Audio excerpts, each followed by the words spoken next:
Bom dia. Iniciando-se seu julgamento da 7ª Câmara Julgadora do Tribunal de Impostos do Estado de São Paulo, dia 6 de abril de 2023, a qual está sendo gravado e será disponibilizado posteriormente. Eu vou iniciar a sessão de sistema de parte.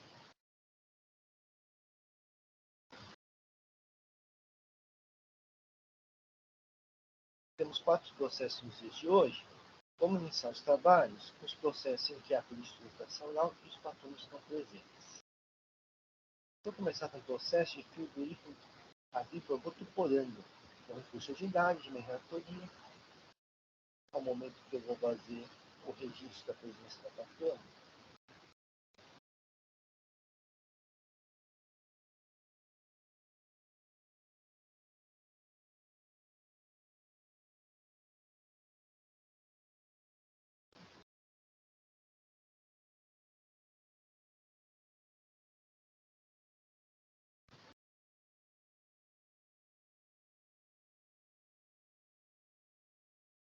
Bem, é um recurso ordinário, é uma acusação só, deixar de parecer mais pela emissão de notas fiscais eletrônicas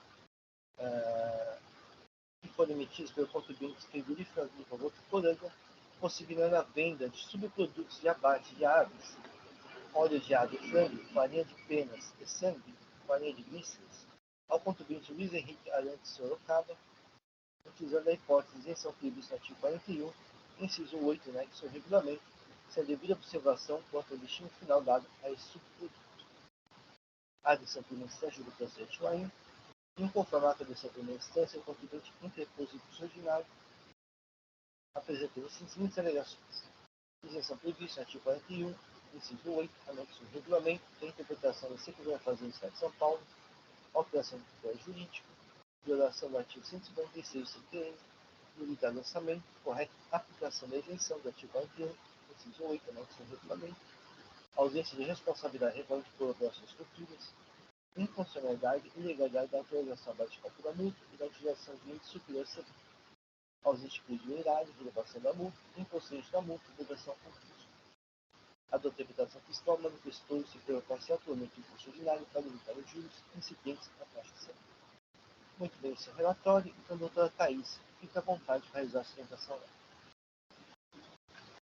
Bom dia a todos, doutores.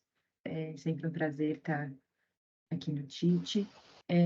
Bom, como eu vou pular a parte do relatório, que foi muito bem explicado. Antes de adentrar as razões do recurso ordinário, queria esclarecer a atividade desenvolvida pela recorrente. Ela faz abate de aves e ela comercializa os produtos resultantes desse abate, tanto as carnes quanto os subprodutos, óleo de aves, farinha de pena, farinha de vísceras.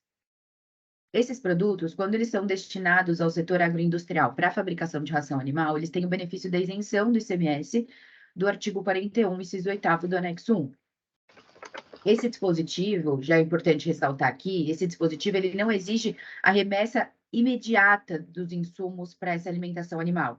Abrange toda a cadeia de distribuição, até que seja dado a destinação específica que ele prevê. Não obstante não exista essa exigência pelo dispositivo, a acusação fiscal fundamentou a autuação na destinação dos subprodutos do abate para revenda, ou seja, a recorrente revendeu, a recorrente vendeu a mercadoria e o adquirente revendeu essa mercadoria. Então, o critério jurídico que ensejou o lançamento fiscal foi a verificação de destinação de insumos decorrente do abate de aves para revenda e não diretamente para alimentação animal. Na impugnação, a recorrente, considerando a autuação, demonstrou que existe a possibilidade de aplicação da isenção do artigo 41 nas operações destinadas a revendedor. São diversas respostas de consulta deste Tribunal de Impostos e Taxas nesse sentido. Mas, muito embora ela tenha feito essa demonstração, o julgamento, na DTJ, no julgamento da impugnação, houve uma alteração do fundamento da autuação com fins de manter a infração tributária praticada, supostamente praticada. De acordo com a DTJ, não teria havido comprovação de que os adquirentes finais teriam empregado esses subprodutos do abate na alimentação, na fabricação de alimentação animal. E toda a fundamentação dada pela DTJ teve como teve como fundamento o entendimento da resposta à consulta 447 de 2001. Essa resposta à consulta 447 de 2001 versa somente sobre a aplicação dos insumos para fins de fabricação de ração para animais domésticos. Ou seja, ela não trata em momento nenhum de operações de revenda. Ela está falando exclusivamente da destinação final. O assunto de destinação específica, né, qual foi o fim dado a esses subprodutos do abate, ele não foi aventado no auto de infração. Né? A acusação do auto de infração era a impossibilidade de aplicação da isenção em operações de revenda. E a DTJ, para manter a autuação, trata sobre a destinação dessa cadeia comercial. Então, o critério jurídico adotado pela fiscalização para a lavratura do presente auto foi a verificação de impossibilidade de venda de subprodutos do abate de aves para revendedor, sendo certo que em nenhum momento foi aventada a discussão sobre eventual investigação da destinação dada pelos adquirentes finais. Não tem uma linha no auto de infração de investigação dada pelos adquirentes finais, de investigação da destinação que os adquirentes finais deram a esses subprodutos. E como se sabe, uma vez constituído o auto de infração, não se permite a alteração do critério jurídico. A regra é sempre a irreversibilidade do lançamento, e não caberia ao julgador aqui verificar uma eventual fraqueza da fundamentação na lavratura do auto de infração, de forma que ele consiga trabalhar outros elementos para manter a autuação sob pena de ofensa ao 146 do CTN. Essa impossibilidade, da irreversibilidade do lançamento, ela tem como objetivo preservar a segurança jurídica nas relações entre o fisco e o contribuinte, e só se admite a alteração de critério jurídico em fatos específicos, que não é o caso desses autos. E a alteração é prática vedada por este tribunal, pelos tribunais superiores. O TIT tem diversas manifestações nesse sentido, também CARF, STF, enfim. Então, em relação a esse primeiro ponto, a recorrente já requer a nulidade da decisão de primeira instância por ofensa ao artigo 146 CTN, em decorrência da alteração do critério jurídico. Avançando no recurso ordinário, o próprio lançamento é nulo, uma vez que ele foi lavrado com base em meras presunções. Conforme eu adiantei um pouquinho anteriormente, a isenção prevista na legislação, ela aplica-se a toda a cadeia comercial, desde que ao final dessa cadeia comercial, os subprodutos sejam destinados à alimentação animal ou ao emprego na composição ou fabricação da ração animal. Qualquer infração tributária vinculada ao referido artigo fica condicionada, então, à verificação desta destinação final dos subprodutos beneficiados pela isenção. O destinatário dessas mercadorias, Luiz Henrique Arantes Sorocaba, ele foi intimado pela fiscalização e esclareceu que os insumos que ele adquiriu da recorrente eram para revenda, e que ele destinou essa revenda a empresas que têm como atividade a fabricação de alimentos para animais. Não obstante os esclarecimentos do adquirente da mercadoria, a fiscalização entendeu pela lavratura do auto em razão da impossibilidade de aplicação da isenção em operações de revenda. Não obstante, ele tem informado que a destinação foi para algumas empresas que possuem o KNAI específico de fabricação de ração animal. A decisão recorrida foi ainda mais longe e concluiu que a mera possibilidade de que o produto possa ser vendido para outro mercado, que não o pecuarista, descaracteriza como insumo agropecuário. A mera possibilidade de que o produto possa ser vendido a outro mercado. É uma presunção absoluta de que os produtos teriam sido destinados para finalidades que não estão previstas na legislação. A autuação fiscal focou apenas na revenda. Não tem nos autos qualquer prova de que as mercadorias não foram utilizadas para os fins específicos do artigo 41. Na verdade, o que tem é o contrário. Nos autos tem os cartões CNPJs de todas as empresas que adquiriram os insumos do revendedor, e todos esses cartões CNPJs, como eu disse, possuem o KNAI de fabricação de atividade de fabricação de ração animal. A decisão recorrida, então, buscou trabalhar os elementos de destinação após a realização da revenda. O artigo 142 é expresso em exigir que o procedimento administrativo deve sempre verificar a ocorrência do fato gerador, com fiscalização específica para instruir o lançamento fiscal, sendo dever da autoridade autuante aprofundar a fiscalização, de modo que se verifique integralmente a cadeia dos subprodutos do abate, nesse caso, né? E como eu já disse antes, não há nenhum indício da destinação final das mercadorias comercializadas. Então, não há uma certeza em relação à efetiva ocorrência do fato gerador e da matéria tributável, o que fatalmente culmina na nulidade do auto de infração. E aí, superadas as alegações de nulidade, no mérito também não tem como prosperar a autuação, porque a autuação decorre da destinação para revenda de subprodutos do abate que não gozariam da isenção. Então, de acordo com o entendimento da autoridade fiscal, seria necessário que os subprodutos comercializados fossem imediatamente destinados à alimentação animal. Ocorre que a realização de uma venda para posterior revenda, por si só, não tem o condão de impedir a fruição da isenção, visto que o intuito da isenção é que, ao final, os subprodutos sejam destinados ao fim específico de fabricação de alimentação animal. A própria consultoria tributária do Tribunal de Impostos e Taxas tem diversas respostas à consulta nesse sentido, tratando do fato de que deve ser observada integralmente a cadeia comercial.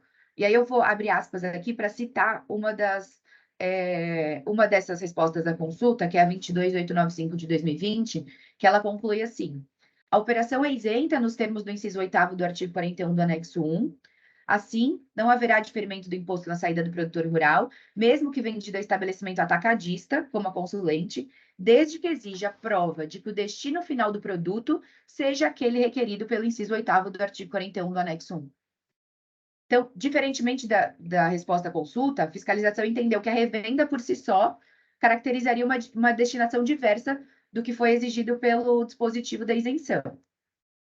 E aí, nesse sentido, quando o revendedor foi intimado, ele confirmou que fazia revenda dos subprodutos, e só por essa confirmação a autoridade fiscal assumiu que existiam elementos suficientes para concluir uma autuação fiscal. Era dever da autoridade realizar uma fiscalização de toda a cadeia comercial, realizar uma fiscalização nos destinatários finais desses subprodutos, visto que a mera revenda não encerra a cadeia comercial desses subprodutos. Os destinatários, como já foi mencionado, eles possuem um KNAI de fabricação de alimentação animal. E o próprio revendedor, quando adquiriu os subprodutos da recorrente, ele firmou uma declaração, que também está nos autos, de que os subprodutos seriam destinados à fabricação de ração animal. E caso não fossem, sofreriam a regular tributação do ICMS. A mera existência de uma possibilidade de utilização diversa não pode afastar a isenção do artigo 41. E aí, por fim, né, justamente por esse motivo, requer-se o provimento do recurso ordinário, porque a mera operação de revenda não tem o condão de afastar a isenção do artigo. E pede também a limitação dos juros da taxa Selic, a inconstitucionalidade da base de cálculo atualizada e a relevação da multa pelo artigo 527-A. E aqui, em relação à relevação da multa pelo artigo 527-A, cabe fazer um adendo, porque para demonstrar que não houve dolo, fraude ou simulação, a recorrente, como eu disse, já juntou a declaração que ela exige dos adquirentes da sua mercadoria de que farão a destinação específica, certo? Então, há nos autos uma prova de que a recorrente agiu com toda a cautela em relação à aplicação da isenção nessas operações. Em relação ao prejuízo ao erário, também não houve prejuízo ao erário, porque a isenção, ela resulta em uma não tomada de crédito pelo destinatário, que também é contribuinte paulista. Então, a aplicação, caso fosse tributada a mercadoria, haveria o crédito no destinatário. E aqui, no caso, a aplicação da isenção impede o crédito desse destinatário, então não há prejuízo ao erário nesse sentido, por conta da não cumulatividade do ICMS. Então, essas são as razões de recurso da recorrente, que requer o provimento do seu recurso ordinário. Obrigada a todos pela atenção. Agradeço a doutora Thaís, vou passar o voto. O fisco apresenta suas razões para a atuação dos seguintes termos, por exemplo. O trabalho fiscal respaldado pela ordem de serviço está objetivando verificar a regularidade de operações de venda de subprodutos do abate de aves, óleo de aves e frango. Realizar para o contribuinte frigorífico agrícola Votoporanga, que destina ao contribuinte paulista Luiz Henrique Arantes Sorocaba. As operações de venda de subprodutos de abate de aves são realizadas ao abrigo da isenção contida no artigo 41, inciso 8, anexo 1 do regulamento. detectando que a operação se enquadra em hipótese de extensão necessária para a destinação do produto, do subproduto, seja alimentação animal ou emprego na composição ou fabricação de ração animal, em qualquer caso com destinação exclusiva ao uso da pecuária, apicultura, agricultura, agricultura ou silvicultura. Ainda, evidente que o contribuinte frigorífico agrícola hortiporanga não cumpre os requisitos necessários para usufruir do benefício da isenção, contido inciso 8, artigo 41, anexo do regulamento, já que a destinação do subproduto não foi para alimentação animal ou para emprego na composição ou fabricação de ração animal, em qualquer caso, com destinação exclusiva ao uso da pecuária, agricultura, agricultura ou silvicultura. Assim, no entender do físico, o fato das mercadorias terem se destinado à postura de venda pelo cliente autuada, elas não cumpririam as condições para o benefício da isenção. Entendo que tal razão não procede, uma vez que o mero fato de as mercadorias terem sido destinadas à revenda não implica necessariamente que elas não foram possivelmente destinadas ao uso na pecuária, apicultura, agricultura, agricultura ou silvicultura, como determina o artigo 41, inciso 8, anexo 1 do regulamento, ou seja, a isenção em questão é aplicada a toda a cadeia comercial. Nesse sentido, expôs a resposta à consulta tributária 22.125 em 2021, e diz o seguinte: aplica-se a isenção a toda a cadeia comercial. A do declaração fiscal, a busca recorrente tinha notícia de que o cliente autuado daria destinação ao uso doméstico.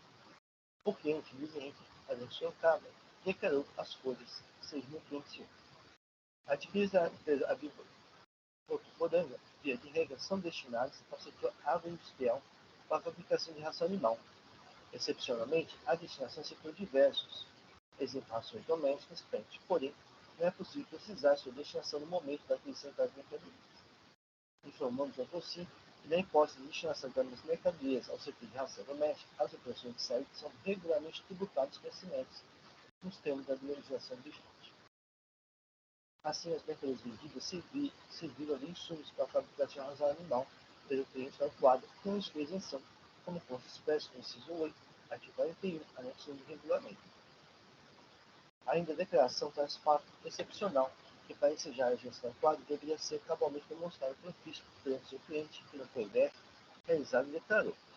Esses produtos são destinados à revenda das empresas: abatedor de aves ideal, Gampeniac indústria de alimentos, Agromar indústria, comércio, importação e exportação, produtos agropecuários, Amicio S.A. indústria, comércio e importação.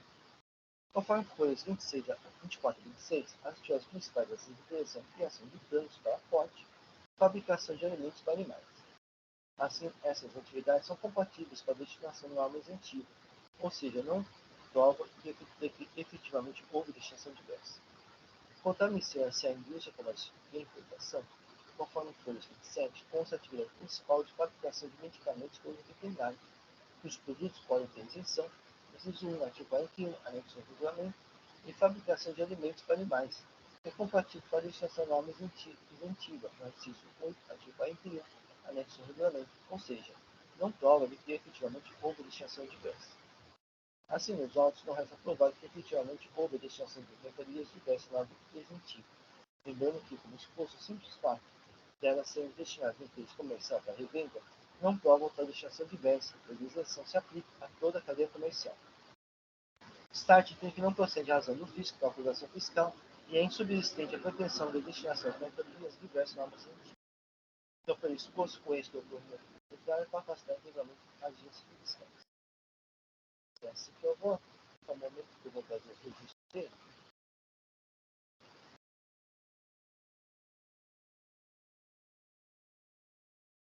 Entendeu? O processo está registrado, está em discussão.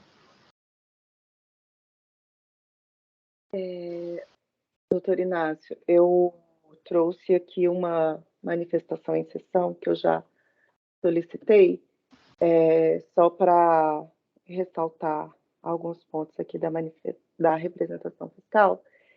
Eu vou registrar minha manifestação e em seguida eu faço a leitura dela, e aí fica fácil para quem quiser acompanhar. Bem, doutor Luciana, já é possível fazer o registro? Já está feito. Bom, eu vou fazer a leitura para ficar mais fácil.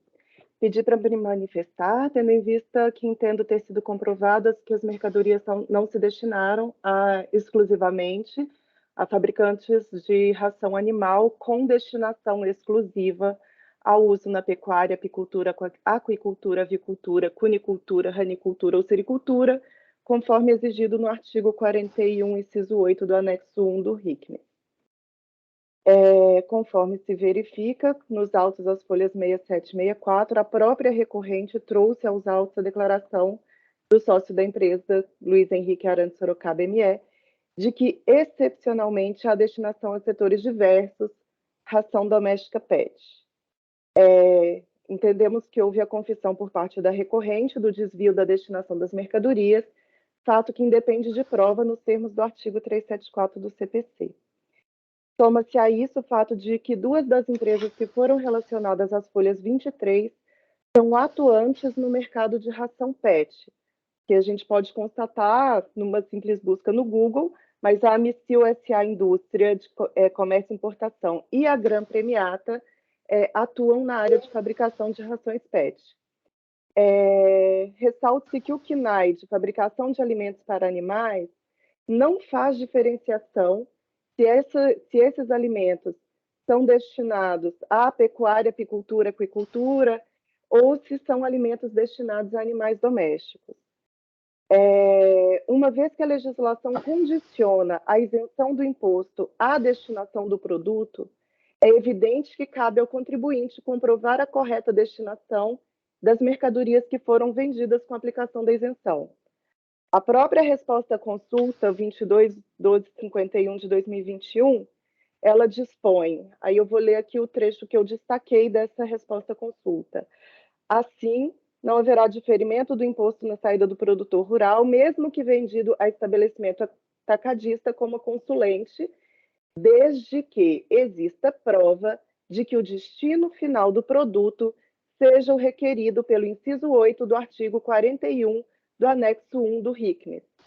Comprovado que o sorgo se destina exclusivamente à alimentação animal, emprego na composição de fabricação da ração animal, com destinação exclusiva à pecuária, apicultura, aquicultura, avicultura, cunicultura, ranicultura ou sericultura, aplica-se a isenção a toda a cadeia comercial e não há que se falar em interrupção do diferimento do imposto.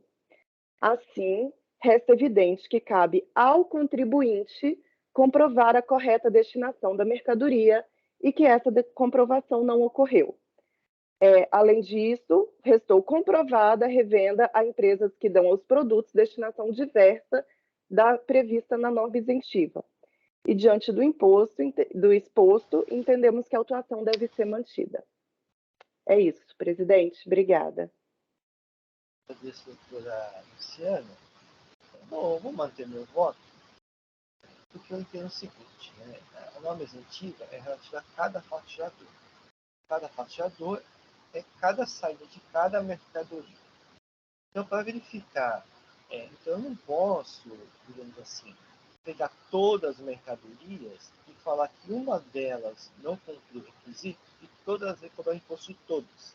Porque a isenção se aplica a cada fatiador. Né?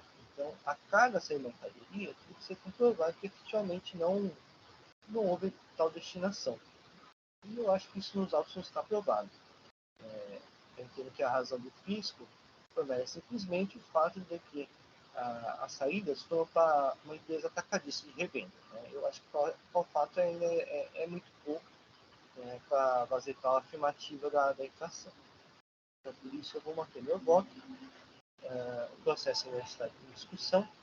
Presidente, eu queria só comentar.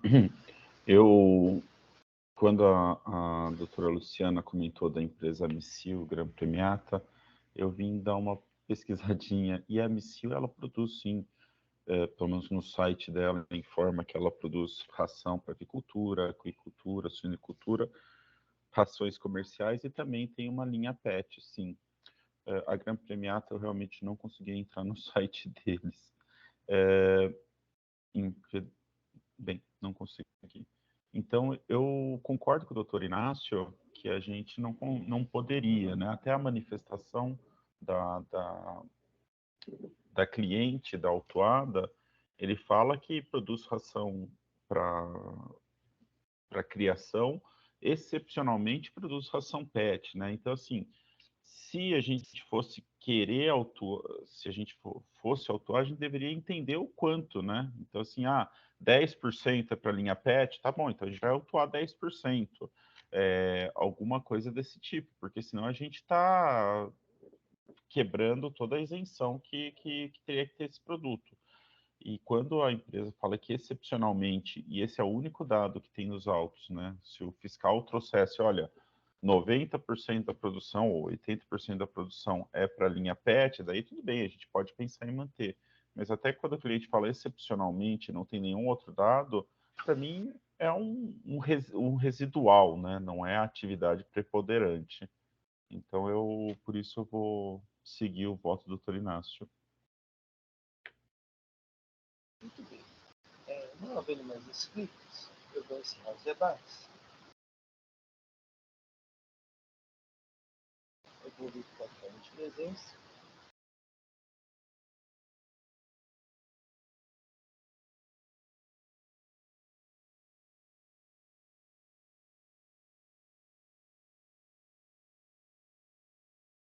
Eu vou iniciar a votação.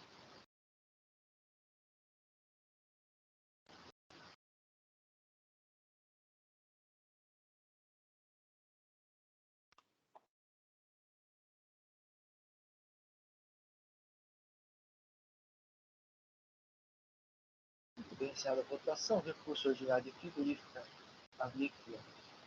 agrícola Votuporanga foi conhecido e provido nos termos do meu voto. Agradeço, doutora Thaís. Obrigada a todos. Bom dia. Bom dia.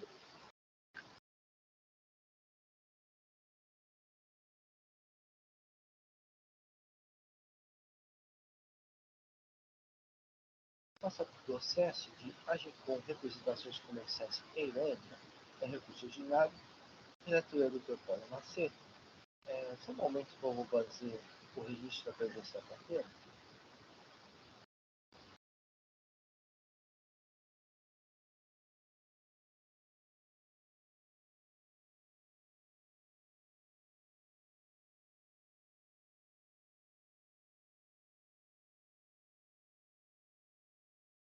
Muito bem, Dr. Paulo nos apresenta os autos.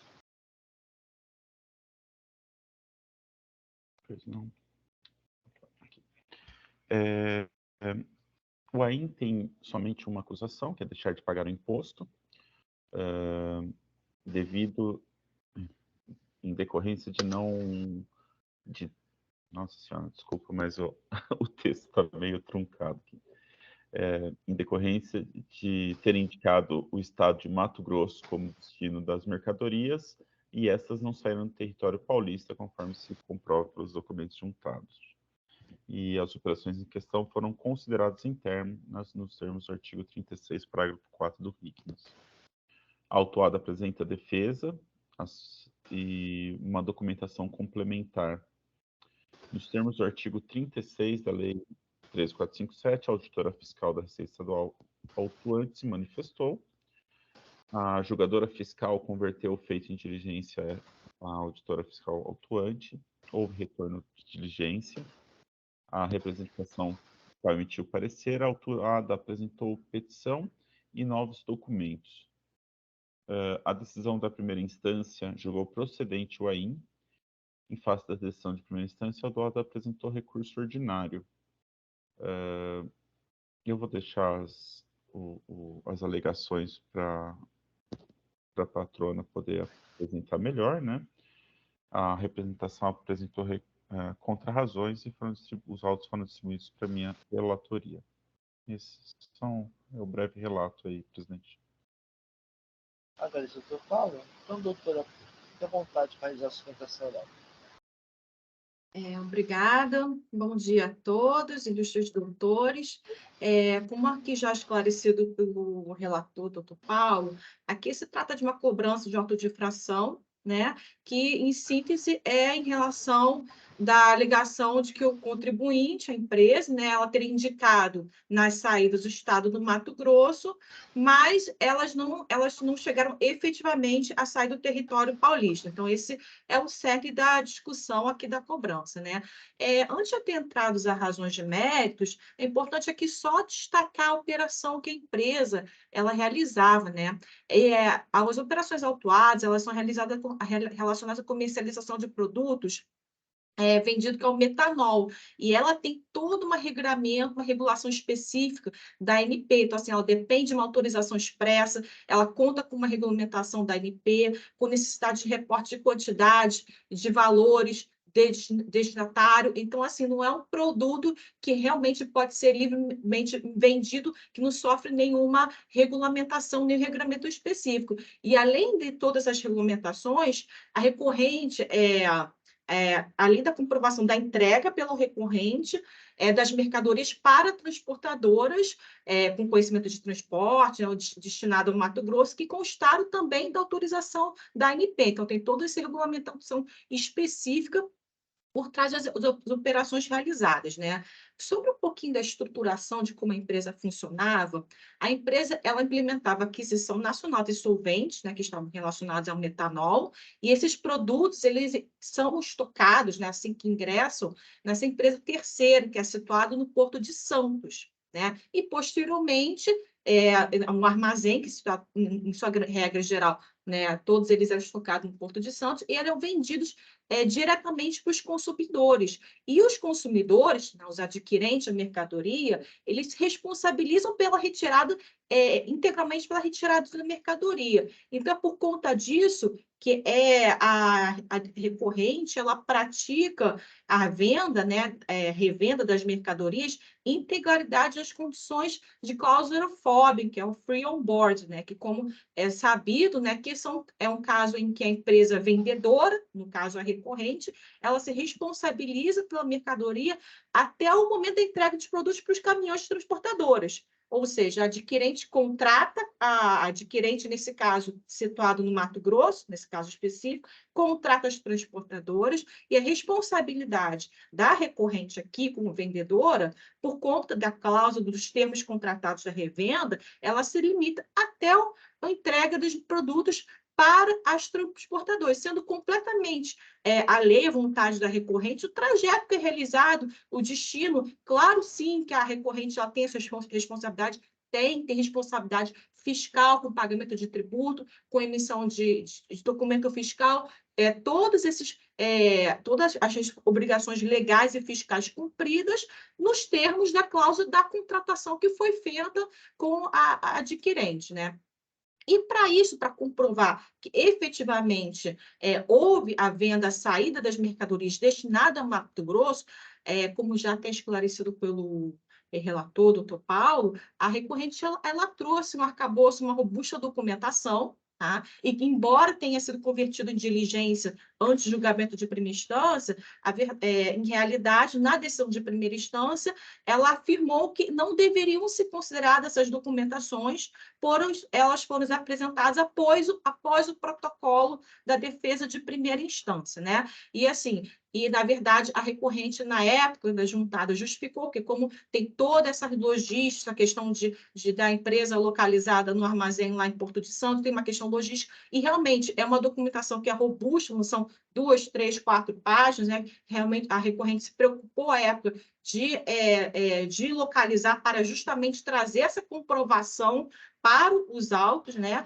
E, como já é sabido, também essa decisão de primeira instância, ela vai contra o entendimento até de diversas câmaras, aqui é um entendimento já bastante utilizado no TIT, né, de diversas câmaras, de que a possibilidade de juntar os documentos complementar antes do julgamento, que foi o que aconteceu, então, em que pese tenham tido as diligências, ao final, essa documentação, todo esse arcabouço comprobatório, ele foi desconsiderado na análise da primeira instância. E que documentos são esses que a recorrente traz? A recorrente traz as notas fiscais de vendas, com demonstração da cláusula FOB, já informado que foi aplicado nas operações, eventuais notas de vendas complementares, também todo o documento relacionado ao conhecimento de transporte, né, emitidos pelas transportadoras contratadas pelo adquirente, estando toda essa documentação em conformidade com a legislação, com a Justiça CNF 09 de 2007, no qual o Estado de São Paulo é signatário, e eles comprovam também, inclusive, o recolhimento do ICMS, né, para o Fisco de São Paulo, quando da efetiva venda, né, entrega da mercadoria para a transportadora que foi contratada pelo adquirente, né? E essa mesma transportadora declarou que estava transportando as mercadorias para o Mato Grosso. Então, senhores, a gente vê no decisão de primeira instância, em nenhum momento foi questionado nenhum descumprimento de obrigação, né? Novo descumprimento de obrigação, de uma nota fiscal com informação incorreta. Toda essa documentação ela foi apresentada, sendo que grande parte dela acabou não sendo nem apreciada na decisão de primeira instância. Então, por conta desse cenário, senhores, a gente vê que, de plano, né, caso que reste dúvida, claro que o fiscal ele pode ter dúvida, mas realmente, será que essa mercadoria ela chegou em Mato Grosso, ela entrou? As transportadoras poderiam ter sido intimadas, considerando a responsabilidade que ela tem do transporte até o destino, para prestar esses esclarecimentos, né? Porque aqui a vendedora ela não se responsabiliza por totalmente assegurado por conta das cláusulas contratadas até a entrega efetiva em Mato Grosso, né? Tem a declaração das transportadoras, essas informações, e está cumprida toda a responsabilidade a que cabia à vendedora, né? E, assim, por conta desses pontos, senhores, a gente vê que a decisão de primeira instância também a recorrente requer a nulidade da decisão por conta dos pontos acima informados, e, assim, a decisão ela apresenta várias contradições, ao mesmo tempo que ela desconsidera essa documentação, como já informado, ela fundamenta dizendo que, olha, que observou o contraditório em tua defesa, um tanto contraditório essas informações. Além disso, embora a decisão tenha sido extensa, ela não analisa o cerne da questão. Olha, a mercadoria ela saiu do estabelecimento recorrente e foi transportada para o estabelecimento da compradora, né? Esse ponto não foi em nenhum momento, né, que é o cerne da discussão aqui da autotitulação, não foi em nenhum momento avaliado. Então, se por conta desses pontos, né, de certas deficiências e contradições da decisão de primeira instância, que a recorrente pleiteia a sua nulidade, né? Alguns outros pontos, agora entrando na defesa em si, né, que com relação à nulidade, sobre a questão da legitimidade passiva, né? A decisão de primeira instância, o que ela informa? Ela desconsidera a cláusula free on board, ela fala que nenhuma dessas cláusulas contratuais, por ser contratual, a forma como foi contratada a venda, ela é inoponível ao fisco, né? E, na verdade, esse entendimento ele vai justamente, inclusive, contra a jurisprudência que já é pacificada, não só do STJ, como também dos tribunais de justiça de São Paulo, né, do Estado de São Paulo, que pacificou o entendimento que é a impossibilidade da própria vendedora de boa-fé ser responsável pelo recolhimento da diferença do ICMS quando tem contratações com cláusula específica de FOB, né? Claro que a vendedora tem responsabilidades, obrigações legais perante o fisco, mas ela se limita ao modelo de operação que foi utilizado, né? E esse modelo de operação, ele sim gera ou não certas obrigações para o vendedor, para o adquirente, para as empresas gerais. Mas o modelo utilizado, adotado, deve ser respeitado e não pode o fisco exigir o ICMS, no caso, quando a vendedora ela contrata na cláusula FOB, né? Na verdade, o que se verifica é que a decisão de primeira instância ela se limita a manter a cobrança apenas com base também em um único pagamento, né? Todo momento ela se limita a trazer, desconsidera a documentação juntada complementarmente, ela se limita a exemplificar o único caso que tem uma anotação à mão, né, complementar, que fala, olha, todas as notas aqui, ó, esse exemplo aqui, está com uma anotação à mão, né? Mas e todas as outras? Realmente, tinha uma anotação de observação, mas realmente não se pode basear a análise da primeira instância com base nessa única nota que se traz a anotação à mão e desconsiderar todas as outras notas e toda a documentação que foi apresentada, né? E mais importante, a documentação foi desconsiderada na documentação que a chegada no mercadoria do destino do comprador, entendeu? Que, né, essa, na verdade, que não é de responsabilidade da recorrente. Até um tanto intuitivo e razoável deduzir que a transportadora responde pelo destino da mercadoria, pois ela que informa o trajeto no próprio conhecimento de transporte, né? E um outro ponto de nulidade é a questão do motivo, né? A decisão de primeira instância, ela chega informando que o motivo aqui, ela foi o não pagamento de imposto, né? Muito embora que isso contraria até o próprio autuante, que informa que houve o pagamento de imposto na operação interestadual, né? E apenas vale frisar o contexto, né, que gerou a autuação, que não chegou a ser enfrentado novamente pela decisão de primeira instância, é que a autuação ela se baseou em ofícios que foram emitidos para o Estado de Mato Grosso, né? E o Estado de Mato Grosso respondeu: olha, eu tenho convicção que essa mercadoria não chegou aqui no Estado de Mato Grosso, né? Foi basicamente assim, essa a motivação principal, até porque o fisco autuante, e isso replicável a decisão de primeira instância, ela informa que não, na época da fiscalização, teve insuficiência documental, né? Então ela, na verdade, tiveram esses ofícios emitidos para o Estado do Mato Grosso, falou: olha, a autoridade local respondeu: eu tenho convicção que essa mercadoria não chegou aqui. Né? Então, ver-se novamente um vício de motivação, porque caberia sim ao fisco fazer uma detalhação, uma análise apurada. Poxa, a época da fiscalização não foi possível levantar documentação? Tem documentação complementar? Deixa eu avaliar aqui se apurar a veracidade dessa documentação, a idoneidade da operação realizada. Caberia sim ao fisco realizar essa análise apurada para, sim, prosseguir com a cobrança. Outro aspecto importante em relação à nulidade é justamente a questão da fiscalização das fronteiras, né? Que aqui estamos falando do cerne da questão, se a mercadoria ela saiu de São Paulo, se ela chegou em Mato Grosso, né? Então, assim, ainda que a fiscalização à época entendesse que houvesse insuficiência documental, precisasse de arcabouço maior para ter a sua convicção, a própria regulamentação do Estado de São Paulo, né, tem várias portarias CAT, como, por exemplo, a 20 de 2004, que traz a regulamentação das fiscalizações das fronteiras, né? Poderia ela verificar perante os postos fiscais, né, se houve efetivamente, né, em caso de dúvida, houve efetivamente a saída dessas mercadorias das fronteiras do Estado de São Paulo, que essa verificação não foi nenhum momento realizado, né? Um outro aspecto relevante é trazer aqui em relação à decadência, né? A decadência, a decisão de primeira instância, ela se baseia, falando da inexistência da decadência, aqui a gente está falando de que a ciência ocorreu em abril de 2021, né? Estamos falando dos fatos geradores de 2015 a 2018. Então, na verdade, a recorrente pleiteia uma decadência parcial até abril de 2016, por conta da ciência em abril de 2021. Né? Sobre isso, a decisão de primeira instância informa que é inaplicável o artigo 150, parágrafo 4º, e que nessa hipótese específica incidiria o 731 do CTN, por conta da existência de simulação realizada. Apenas para destacar que, no momento da infração, ele foi autuado e motivado por base em simulação, em práticas fraudulentas. Ela não traz nenhum dispositivo legal relacionado a este ponto. Então, novamente, a recorrente pleiteia, sim, a decadência parcial, com base na contagem do artigo 150.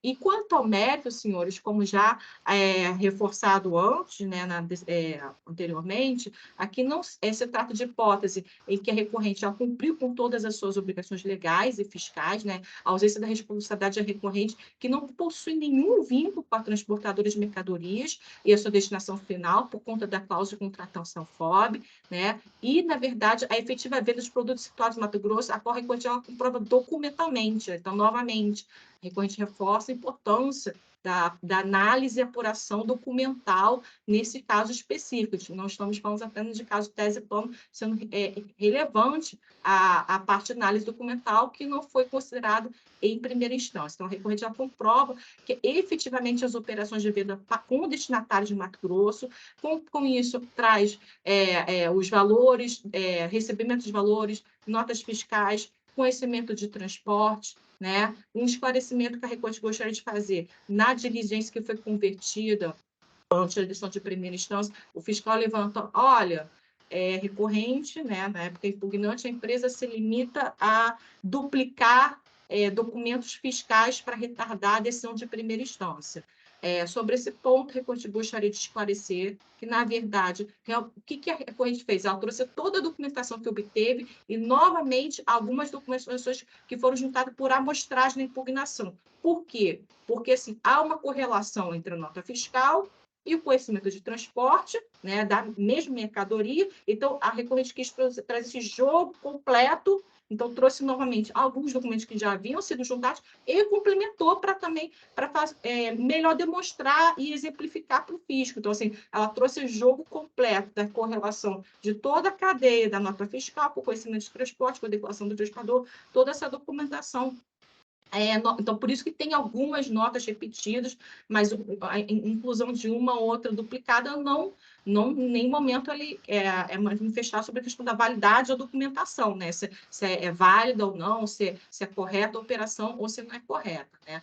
E, novamente, a recorrente reforça que a entrega efetiva dos produtos para transportadoras contratadas pelo adquirente, que é a parte que caberia a responsabilidade da recorrente. E, por fim, pleiteia a questão da ausência de razoabilidade da multa aplicada, que ela chega a patamares de 400%, e também procedência da aplicação dos juros superiores Selics, como já foi decidido e pacificado por esse TIT. Então, doutores, muito obrigada pela atenção.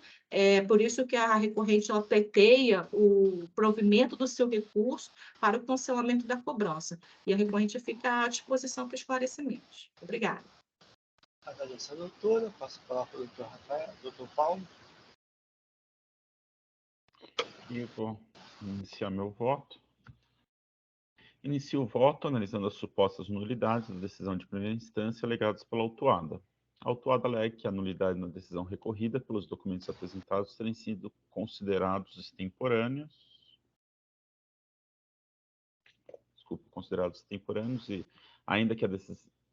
E ainda que a decisão, após considerá-los extemporâneos, utiliza-os para prejudicar a autuada.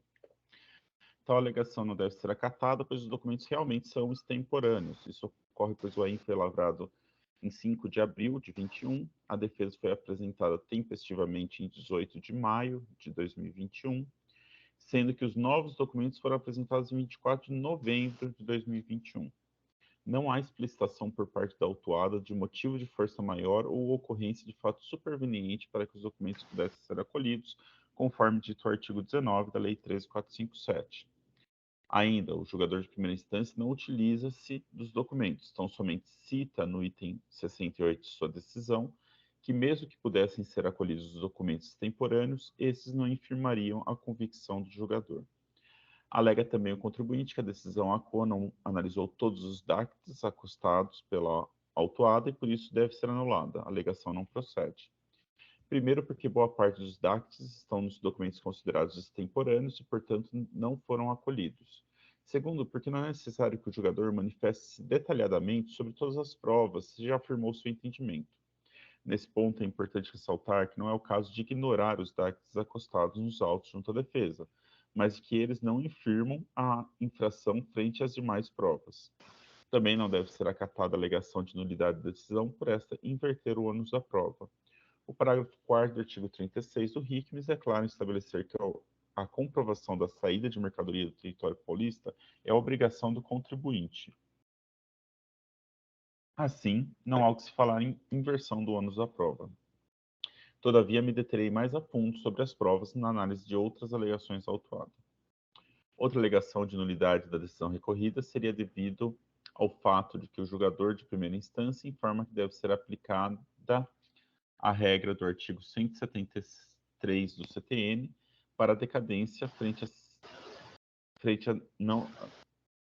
a simulação, sendo que não foi aventada na infração que ela foi feita através de simulação. Porém, a infração é justamente por simulação de operação interestadual, enquanto as mercadorias não saíram do território paulista, sendo que o OSF deu base ao AIM foi feito sobre a Operação Gato por Lebre, e as informações trazidas pela Cefaz Mato Grosso mostram claramente que houve simulação da venda. Em 2 cópias dos ofícios da Cefaz Mato Grosso, vemos claramente os motivos que levam o fisco mato-grossense e, por consequência, o fisco paulista a considerará em que a mercadoria não entrou no estado do Mato Grosso, sendo que o fisco do Mato Grosso pormenoriza os motivos para cada um dos 4 supostos adquirentes das operações autuadas. Tá, eu vou ler aqui um trechinho das manifestações do fisco Mato Grosso. Ao verificarmos que parte das notas fiscais eletrônicas não possuem um registro de passagem e que as placas dos veículos informados são quase em sua totalidade de veículos de passeio e não de veículos de transporte, caminhões e carretas. Diante dos fatos apurados, temos a convicção de que não houve entrada dos produtos no estoque da empresa Cópia Agroindustrial para o outro suposto cliente. Ao verificarmos as notas fiscais eletrônicas de entrada, notamos que a grande maioria das mesmas não possui registro de passagem. Verificamos também que houve, no período de emissão de nota fiscal com produto biodiesel na quantidade de 6.800.000 litros, ou 6.800.000 metros cúbicos. Para a fabricação dessa quantidade de biodiesel seriam necessários aproximadamente 700 toneladas, e houve aquisição de 27.000 toneladas. Diante dos fatos apurados, temos a convicção de que não houve entrada do produto no estoque da empresa Rondobio Biocombustíveis. Para o próximo, ao verificarmos notas fiscais eletrônicas, notamos que as mesmas não possuem um registro de passagem, que as placas dos veículos informados são quase em sua totalidade veículos de passeio, não de veículos de transporte, caminhões e carretas. Esse do contribuinte Raça Forte. E, por último, do contribuinte IN Comércio de Óleos Residuais, o fisco de Mato Grosso diz: ao verificarmos as notas fiscais eletrônicas, notamos que a mesma não possui registro de passagem e que as placas dos veículos informados são quase sua totalidade de veículos de passeio e não de veículos de transporte. Continuo meu voto no item 33. Assim fica claro que, salvo comprovação em contrário por parte da autuada, as mercadorias não adentraram nas supostas compradoras. Resta que é consignado nas notas fiscais que as mercadorias saíram da autuada para as 4 supostas compradoras, ao passo que este não foi o destino das mercadorias. Em outras palavras, houve a simulação da venda das mercadorias para 4 empresas do Mato Grosso, sendo que tais mercadorias não adentraram tais empresas. Reforça a simulação o fato das placas dos veículos que supostamente transportaram as mercadorias serem veículos de passeio, ou seja, houve a simulação de que o transporte de mercadorias acontece de uma forma, sendo que é impossível ele ter sido transportado pelos veículos indicados. Assim, havendo a simulação da operação, é correta a aplicação da decadência pelo artigo 173 do CTN. Também não deve ser acatada a alegação da autuada de que o AIN é nulo por falta de motivação, pois esta pagou o ICMS. A motivação do AIN é o destaque de imposto com alíquota interestadual, ao passo que o correto seria ter utilizado a alíquota interna, dada a não comprovação de saída das mercadorias. Assim, a alegação da autuada não merece prosperar. Também não deve ser acatada a alegação de que a decisão de primeira instância foi baseada em convicções da Cefaz Mato Grosso e não se ateve aos documentos apresentados. Pela análise dos trechos dos documentos da Cefaz Mato Grosso, acima colacionados, não é mera convicção da Cefaz. Houve clara análise dos fatos dos documentos, sendo que tal análise leva à conclusão lógica que as mercadorias não entraram nos supostos destinatários do Mato Grosso. Também não prospera a alegação da autuada que os contratos tinham cláusula FOB e que ela não possuía obrigação legal de fiscalizar a transportadora. Note-se que muitas das placas constantes de conhecimento de transporte, como informado pela Cefaz, são de veículos de passeio. Assim, é evidente que o veículo que transportou as mercadorias foi um veículo diverso indicado no conhecimento de transporte, fato que seria facilmente constatado pela autuada. Também depõe contra a autuada o fato das operações se estenderem por praticamente 2 anos. Seria de se esperar que a autuada notasse alguma irregularidade tão aparente como as constatadas pelo fisco de Mato Grosso. E mais, no relatório circunstanciado, folhas 8 a 12, a auditora fiscal autuante informa, eu vou ler aqui um trechinho, apresentou apenas parte dos DACTs, sendo que entre eles havia conhecimentos cancelados, conhecimentos cujo destinatário era a própria GECOM, ou até mesmo destinatários diversos, supostos compradores questionados nesse trabalho. Em relação à entrega de mercadorias no destino correto, a autuada não trouxe ao feito nenhuma evidência de que o metanol tenha saído da fronteira paulista em direção ao Mato Grosso. Apresentou algumas ordens de coleta assinadas por motoristas no momento da retirada do produto. Ainda assim, também não foi apresentada a totalidade desses documentos, mas são somente 91 ordens de coleta.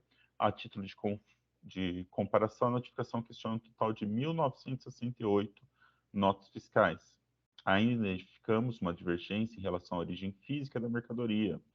O endereço informado nas ordens de coleta era Avenida Engenheiro Augusto Barata, sem número, bairro Alemoa, Santos, enquanto nos respectivos campos da DACTS correspondentes era o próprio endereço da GECOM, Rua Doutor Ulisses Guimarães, número 909, bairro Sertãozinho, em Mauá. Do relatório circunstanciado, vemos que as DACTs apresentadas com a defesa exibem diversas divergências, reforçando o procedimento fiscal, e ainda demonstra que a autuada poderia ter agido com maior zelo. Tais divergências são as apresentadas pelas DACTs canceladas, DACTs da própria autuada, DACTs de outras operações. A autuada também apresenta ordens de coleta assinada por menos de 5% das operações. Tais ordens de coleta também não comprovam que a mercadoria saíram do território paulista, pois apenas poderiam confirmar que os produtos saíram da autuada. Isso se não adentrarmos ao fato de que tais documentos são internos da autuada. Ainda, a divergência de endereço entre as ordens de coleta e as DACTs se depõe contra as pretensões da autuada. Também não prospera as alegações da autuada de que agiu de boa fé.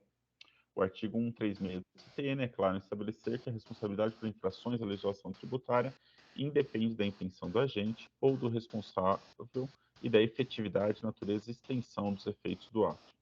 Dessa forma, agir de boa fé não afasta a responsabilidade pela infração. Ainda que não fosse o caso, já foi apresentado ao longo desse voto diversos indícios que apontam no sentido inverso de uma atuação de boa fé da autuada. Mas ao analisarmos as comprovações de recebimento pela venda das mercadorias trazidas pela autuada, gera maior fragilidade na tese da boa-fé da autuada. Para tanto, transcrevo o trecho do relatório circunstanciado, onde resta claro que a autuada não logrou êxito em comprovar que recebeu das compradoras para a integralidade das vendas, e mesmo os valores comprovados são recebidos de maneira não usual. O auditor fiscal escreve. A interessada informou que o processo de comercialização do produto iniciava-se com a formalização de um pedido de compra de metanol. Após a confirmação do recebimento do pedido pela AGECOM, os clientes faziam um depósito bancário adiantado. Posteriormente, conforme as transportadoras dos clientes retiravam metanol para entrega, as notas de venda eram emitidas, as transferências bancárias não eram identificadas por cliente, e os valores eram bem superiores a cada um dos pedidos de compra. Portanto, era necessário fazer um controle de valor depositado com o saldo remanescente após cada nota fiscal emitida, que era feito manualmente. Lá para baixo, vou ler os trechos grifados, né? Em relação à comprovação do pagamento da origem dos valores, a autuada apresentou uma consulta interna do banco CEF, no sistema de transferência de recursos comerciais. Ainda que a data de transferência informada esteja correta, do total de 121 depósitos, o contribuinte apresentou apenas 51 telas de consulta de transferência de recursos, sendo que dessas 51 consultas, 31 não tinham a titularidade da conta corrente de origem, coincidente com o informado pela própria AGECOM.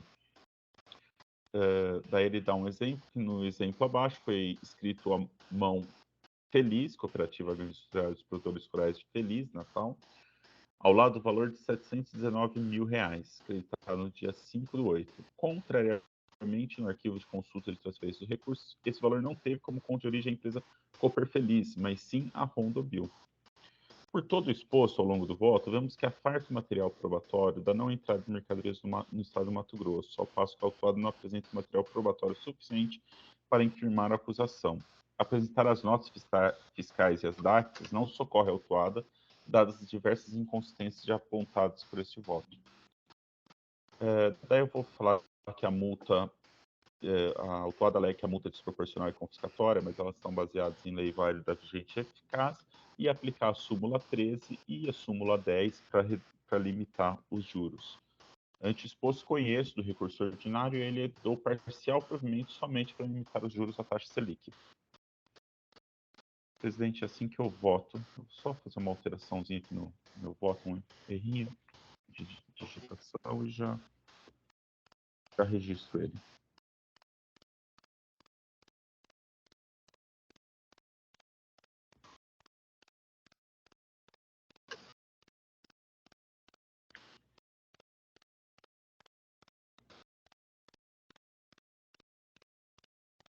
E o Epate travou um segundo só.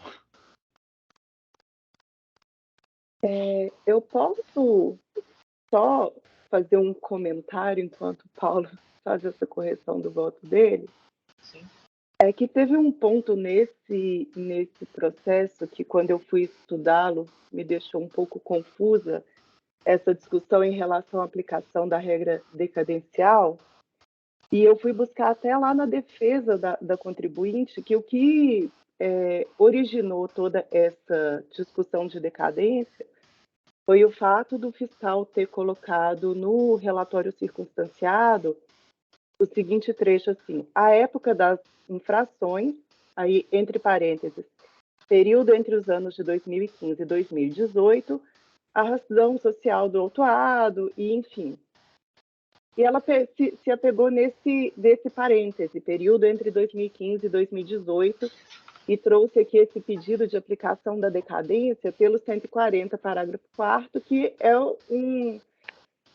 sequer é uma regra decadencial, né, uma regra de homologação tácita. Quando estamos falando de homologação tácita, a gente está falando de cobrança de imposto exigido. E quando você busca nos demonstrativos do auto de infração das notas fiscais, as notas fiscais de que trata o auto de infração, elas foram emitidas no período de 31 de 5 de 2016 a 25 de 4 de 2018. E a ciência do auto de infração é no dia 16 de 4 de 2021. Então, essa discussão ela é absolutamente irrelevante, porque seja pelo artigo 150, parágrafo 4º, seja pelo 173, não há decadência de qualquer exigência do auto de infração. Daí, como eu me debati com esse auto todo buscando isso, então eu acho que talvez seria importante até consignar que talvez o relator ele entende aplicável o artigo 173, concordo com isso, mas que não há que se falar em decadência nesses autos, ainda que se considerasse como prazo decadencial o artigo 150, parágrafo 4º, visto que esses períodos, né, que as notas fiscais da autuação foram emitidas a partir de 31 de 5 de 2016 e a ciência se deu em 16 do 4. É só uma sugestão, caso entendam pertinente. Obrigada. Não, eu não me atentei às datas, porque para mim se abrangia o 173, se é ele que deveria ser aplicado, eu não fui nesse detalhe. Obrigado, doutora Luciana. Eu vou colocar um parágrafo aqui, se os doutores aguardarem um minuto. Obrigada. Só que como eu achei que era uma coisa que poderia talvez gerar alguma discussão, eu comecei a investigar e eu fui ficando confusa de onde vem essa alegação de decadência, mas é que realmente não fez sentido para mim. Então, confira aqui. E realmente, né, o livro mais antigo dessa é do 6 de 6 de 2016. Acho que é relevante, sim. O auto de infração foi lavado em 5 de 4 de 2021. Luciano, você pode só falar a data de início das operações autuadas? 31 de 5 de 2016. E a ciência se deu em 16 de 4 de 2021.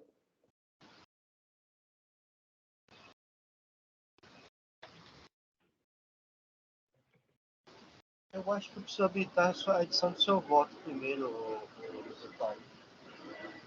Ah, tudo bem, é que eu mexo no Word primeiro para depois passar tudo de uma vez. Já está habilitado. Obrigado.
doutor Inácio.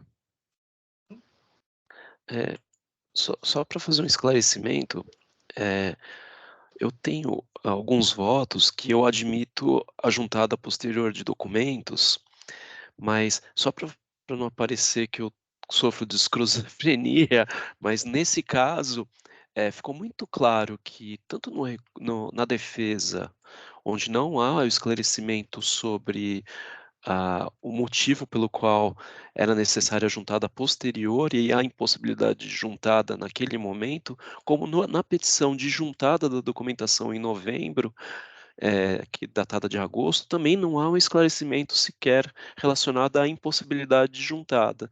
Então, apenas para fazer esse disclaimer, que em vários outros casos que eu me manifestei nesse sentido, aceitei, e nesse caso não me parece adequado aplicar essa regra em que nós relativizamos a impossibilidade e há realmente uma preclusão nessa juntada. E olhando realmente a documentação e fazendo coro ao que o doutor Paulo, sempre cumprimento ele pelos votos, também parabenizo a patrona pela sustentação oral, mas olhando a documentação, de fato não dá para ver qual é o tipo de veículo. Existe toda aquela divergência da documentação relacionada à paridade sobre tanto o transporte como a identificação de recebimentos dos valores relacionados aos pagamentos para aquisição do combustível. Então, realmente me parece claro que eu vou acompanhar o voto do Dr. Paulo nesse sentido. Bem, o Dr. Paulo já fez a afiliação do voto? Já sim, presidente. Vou verificar se eu consigo visualizar. Eu acabei não lendo, mas eu só coloquei um parágrafo informando que as datas das operações e da ciência do AIM e que independia de qual artigo do CTN usar, não haveria decadência dos créditos. Muito bem, está devidamente registrado. O processo está em discussão. Não havendo mais inscritos, vamos encerrar os debates. Vou verificar o quórum de presença.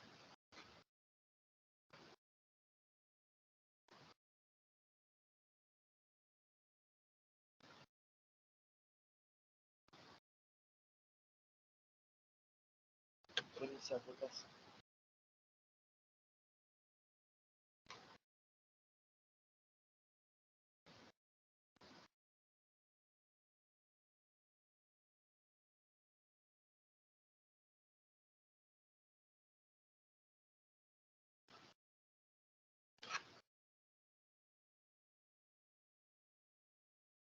Iniciada a votação, o curso de AGCOM, representações comerciais PL, foi fornecido parcialmente proibido, para limitar a aplicação de juros à taxa Selic. Agradeço a presença da luta patrona.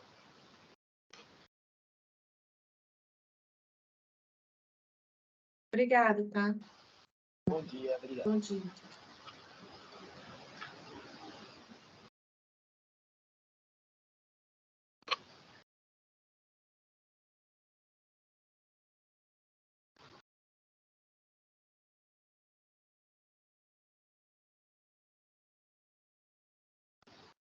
Passar por processo, no análise de contratação das referidas em fatores presentes, passar por processo de PH do Brasil, Comércio de Comunicações Limitada, recurso ordinário, relator do tema Marcelo.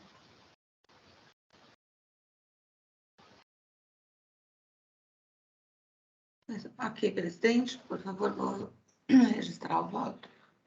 Muito bem. Com a sua disponibilização, fique à vontade. Ok.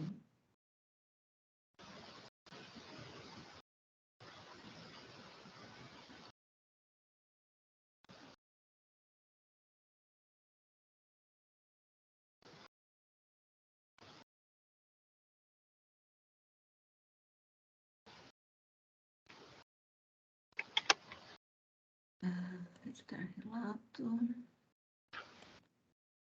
aqui.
Presidente, acho que já está disponível, né? Então, vou passar a leitura do voto. Ok.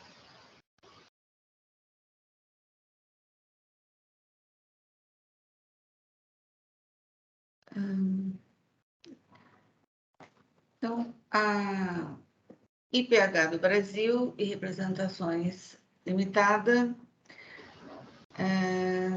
foi acusada da infração de que deixou de pagar o ICMS por meio de guia de recolhimentos especiais nos meses de novembro de 2015 a dezembro de 2016, conforme especificado no demonstrativo A, DOC 2, por não ter efetuado o recolhimento antecipado do imposto previsto no artigo 426-A do regulamento do ICMS, relativo à aquisição interestadual de mercadorias enquadradas em diversas modalidades de distribuição tributária, prevista no artigo 313, inciso Y, do RICMES 2000. Notificado apresentou resposta de notificação, não fornecendo qualquer comprovante do recolhimento de ICMS ao Estado de São Paulo. A autuada foi notificada, apresentou tempestiva defesa às folhas cartaz, alegando que as mercadorias adquiridas nunca estiveram sujeitas à substituição tributária, pois atua no comércio varejista de mangueiras e pressas hidráulicas. Presidente, dá um minutinho que eu vou interromper aqui um barulho, por favor. Ok.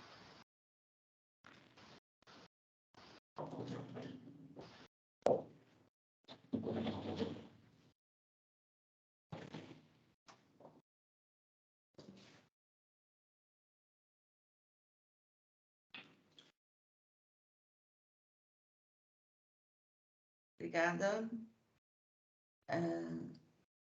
Sujeitas à substituição tributária, pois atua no comércio varejista de mangueiras e peças hidráulicas e que não há ICMS-ST, no caso de venda de produtos para siderúrgicas e metalúrgicas. Alega ainda ilegalidade dos valores apurados, já que não observado que as saídas destes produtos foram tributadas o ICMS à razão de 18%, devendo ser compensados. E alega que os juros aplicados não podem ser cobrados superiores à taxa Selic. Houve diligência, o atuante fiscal se manifesta sobre a defesa apresentada. Em retorno à diligência, houve manifestação fiscal. O julgador de primeira instância, então, proferiu a decisão, julgando procedente o AIM, lavrado contra contribuinte IPH do Brasil, Comércio e Representações Limitada.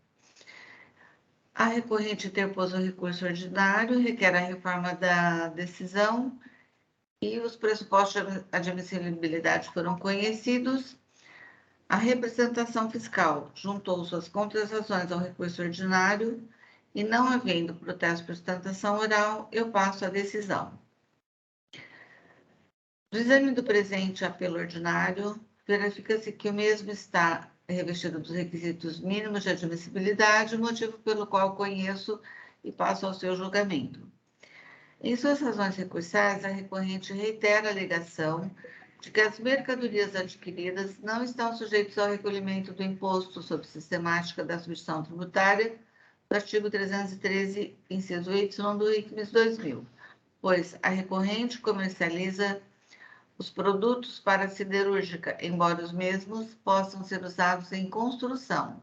Porém, em realidade, esta realidade não ficou aqui demonstrada.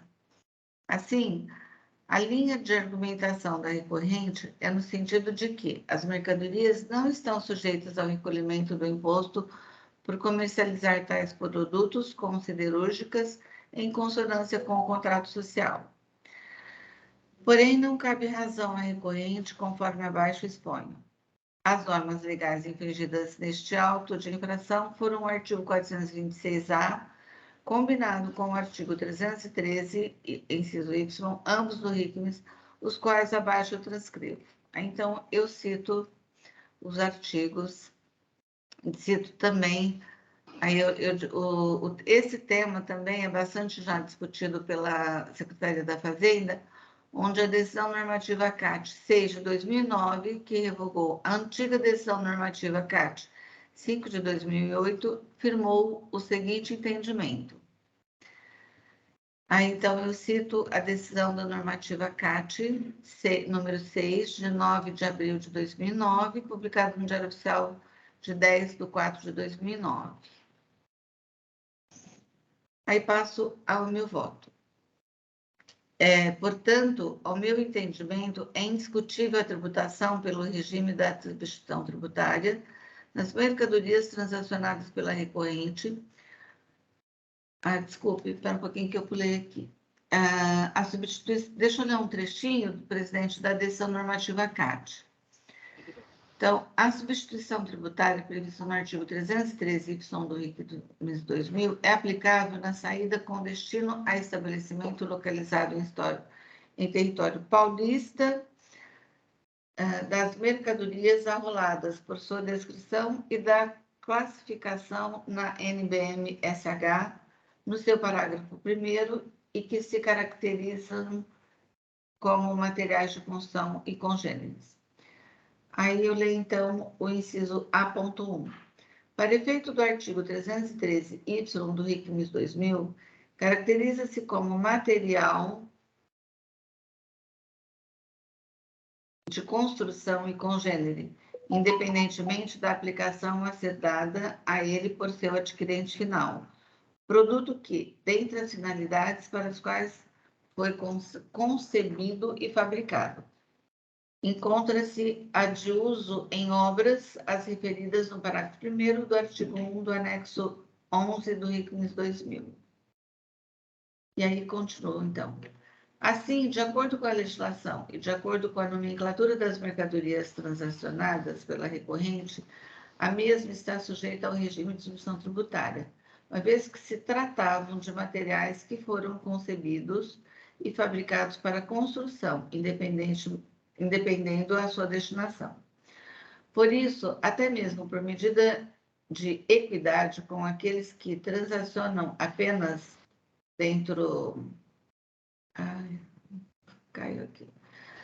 do Estado de São Paulo, hipótese na qual o remetente é obrigado a antecipar o imposto, o destinatário recebedor de mercadoria de outro Estado, quando não há recolhimento prévio, é obrigado por lei a fazê-lo já na entrada do território paulista.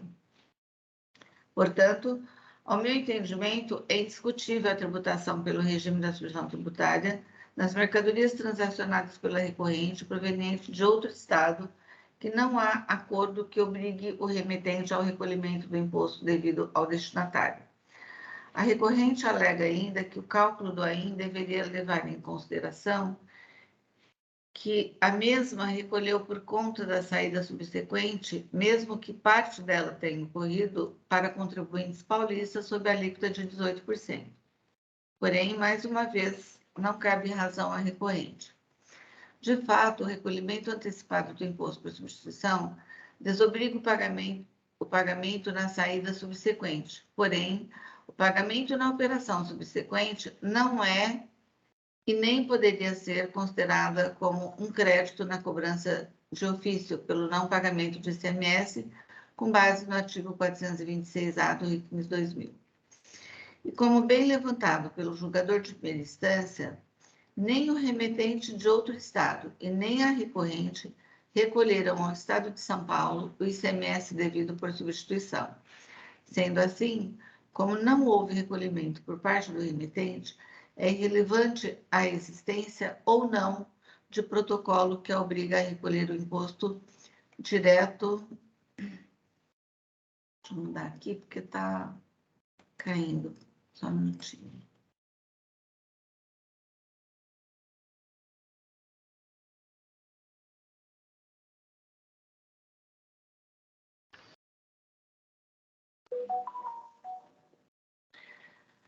A obrigação pela retenção antecipada sobre os... onde que eu parei aqui? Aqui. Então, vou repetir aqui. Porém, mais uma vez, não cabe a razão à recorrente.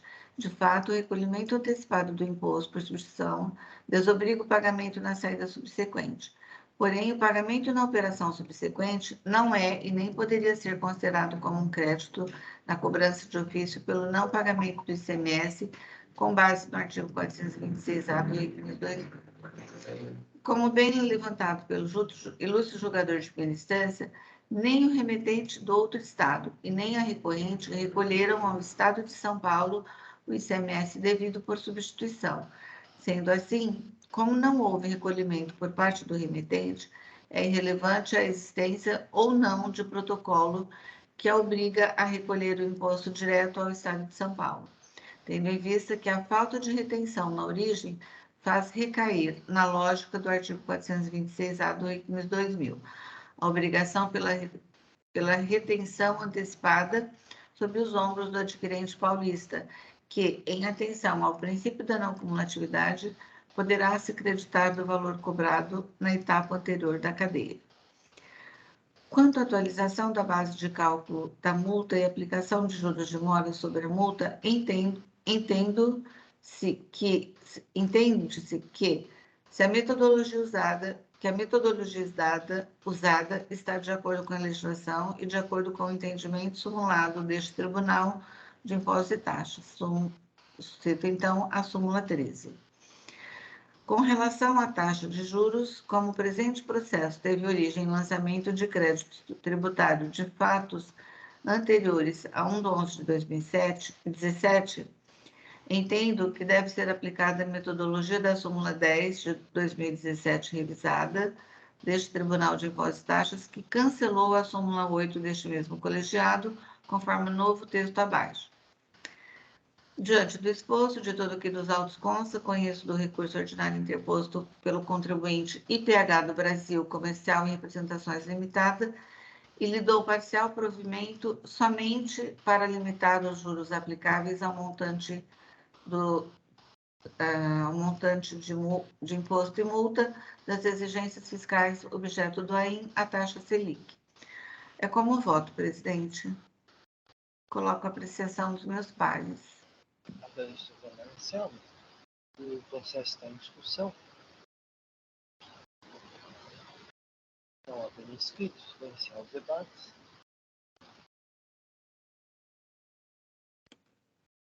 Por protocolo de presença.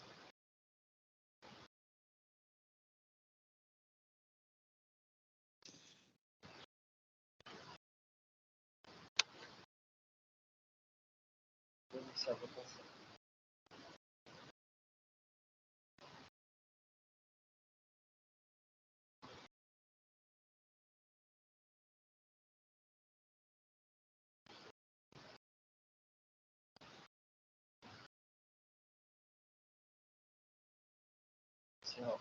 Encerrada a votação, o recurso de IPH do Brasil Comércio e Prestações Limitadas foi conhecido parcialmente por mim, considerando o voto da doutora Maria Sá.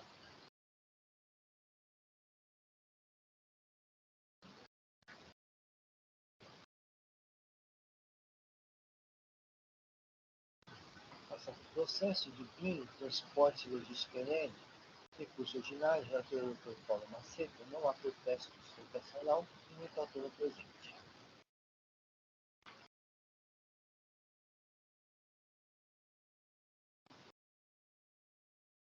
Só um segundo, eu estou abrindo.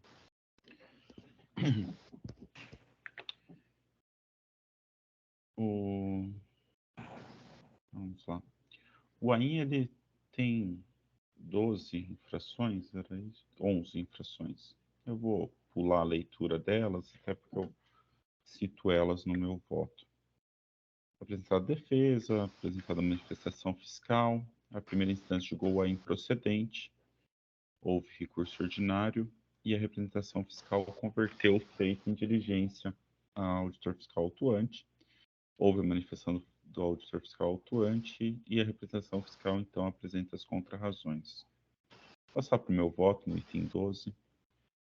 Inicialmente, cabe informar que foram apresentados novos documentos juntamente com o recurso ordinário, para os quais não foi informado qualquer motivo de força maior ou de fato superveniente para apresentação extemporânea, visto o artigo 19 da Lei 13.457, indicar a defesa como momento oportuno para a apresentação das provas.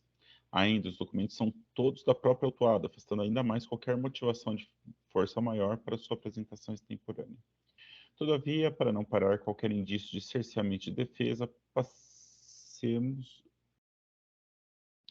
a analisar todos os argumentos da autuada, mesmo aqueles baseados nesses documentos extemporâneos. A autuada apresentou novas guias antes do início da operação fiscal, que, segundo afirma, garantiriam a denúncia espontânea. Ocorre que até a manifestação do fiscal autuante, em 31 de setembro de 2022, não houve apresentação de novas escriturações fiscais digitais. Assim, a apresentação de novas guias sem a correlata apresentação de escriturações fiscais digitais não realiza, na sua completude, a denúncia espontânea, pois não sana a escrituração fiscal da autuada, que contém infrações fiscais. Relembre-se que a própria autuada informa que cometeu as infrações, alegando tão somente que retificou parte das incorreções, aqui demonstrado que o fez de forma incompleta. Assim, não há o que se falar em denúncia espontânea, correta a infração.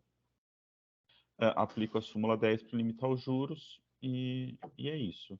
Antes exposto, conheço o recurso ordinário e dou parcial provimento somente para limitar os juros da taxa Selic. A infração foi cometida, a autuada não apresentou as guias, mas não apresentou as EFDs, não retificou as EFDs, mantendo a infração. Na verdade, todas as infrações são meio que confessadas. Sim, sim.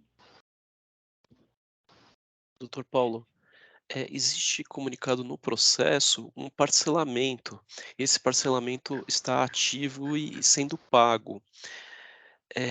Eu fico pensando se pode existir potencialmente um risco numa discussão de eles entenderem que há um bis in idem, porque o principal está sendo pago relacionado ao mesmo período em um parcelamento que foi rompido, depois foi para inscrição em dívida ativa e potencialmente a fazenda pode, em uma discussão judicial posterior, sofrer sucumbência justamente por conta dessa cobrança 2 vezes.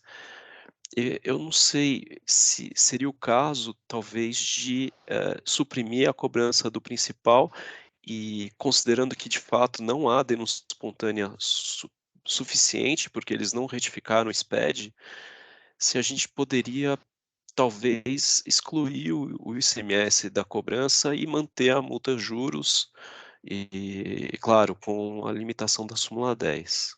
Uhum. Dr. Rodrigo, Fazer... Pode falar, presidente. Pode falar, Paulo. Eu vou fazer o seguinte, né? Eu tenho um caso um pouco parecido com esse. Tá? Eu já fiz um. Eu vou passar a vista para dar uma olhada. Tudo bem? Eu tenho um caso muito. Não sei se é o mesmo contribuinte, acho que não é o mesmo contribuinte, mas muito parecido com esse, né? Ele teve umas atuações, ele foi lá, substituiu dias, né? Também após a ação fiscal.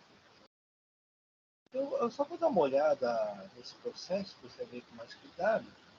Agora, retirar imposto, em princípio, é um pouco difícil, porque, na minha opinião, porque a acusação é de crédito indevido, né? Então, se é o próprio crédito, eu acho que Eu- fica meio complicado. Tem um precedente, um precedente que aconteceu. O que aconteceu? No processo, era crédito indevido, documento idôneo, e por algum motivo, né, a Câmara de Julgamento converteu o processo de julgamento para verificar se o suposto empresa idônea tinha declarado o débito, se tinha sido inscrito na dívida ativa. E tinha sido inscrito na dívida ativa. Então, o próprio idôneo declarou o débito e o débito foi inscrito na dívida ativa. Então, na época que eu estava nessa Câmara, foi decidido o seguinte: tirar o imposto. Até a apuração, crédito devido, mas tirar o imposto porque estaria sendo cobrado já. Né? Aí, por acaso, uma vez fui substituir superior, e essa decisão foi revertida. Justamente porque fica estranho uma acusação de crédito indevido e não se cobrar Tem o o crédito. crédito. Então, eu acho um pouco complicado. Mas eu queria ver esse processo justamente porque eu tenho outro parecido, doutor Paulo, se me permite. Eu pediria vistas, né? E aí retorna Claro. posteriormente. Eu vou só comentar com o Dr. Rodrigo, eu entendo o posicionamento dele, mas ele não corrigindo o SPED, né, você fica uma coisa assim, daí ele fala que essas dias foram de outra coisa e pede ressarcimento, então, e eu já... Então, assim, se ficar, ele vai falar, ó, já, quando vier a parte da cobrança, comprovar que já pagou que uma parte, pediu abatimento. Daí acho que não está na alçada da Câmara, eu entendo. Ou pedir a revisão do parcelamento com base no auto de Sim, infração, enfim, na é, PGE é sempre possível fazer uma correção ou outra, eu concordo. Muito bem. Depois que encerramos o processo do dia de hoje, podemos encerrar essa sessão de julgamento da 7ª Câmara Julgadora do Tribunal de Contas do Estado de São Paulo, no dia 6 de abril de 2023.